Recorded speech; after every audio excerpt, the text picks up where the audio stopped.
Hi friends, তো দেখো আজকে কিন্তু আমি নতুন কিছু গাছ নিয়ে চলে এসেছি তোমাদের সঙ্গে শেয়ার করতে। তো দেখো এই মানি প্ল্যান্ট গাছ কিন্তু আমাদের সকলেরই প্রিয়, আর এটা কিন্তু খুব ইজিলি গ্রো করা যায়।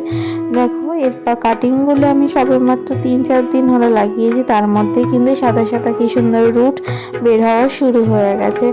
আর একটা যে গাছ আছে সেটা হচ্ছে পার্পল হার্ট গাছ, সেটাও তোমাদের সাথে শেয়ার করব।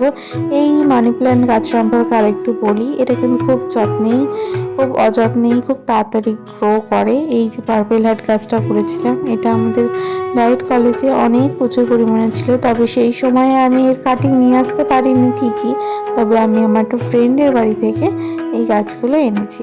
তো দেখো কত সুন্দর এই গাছটার কালার, আমার নেল পালিশের সাথে লাকিলি ভাবে মিলেও গেছে। আমার দেখে খুব আজবও লাগছিল, পুরো সেম টু সেম কালার। তো এইসব গাছগুলো আমার খুবই ফেভারিট। আমি এগুলো আগের যে ছোট ছোট টব কিনেছি সেগুলো লাগাবো বলে ঠিক করেছি। এই গাছগুলো লাগানোর নিউ ভিডিও তোমাদের সাথে আসবে। আমি এই গাছগুলো লাগানোর জন্য কিছু সারও অর্ডার করেছি। তো ভালো লাগলে লাইক করো। Tata, bye bye.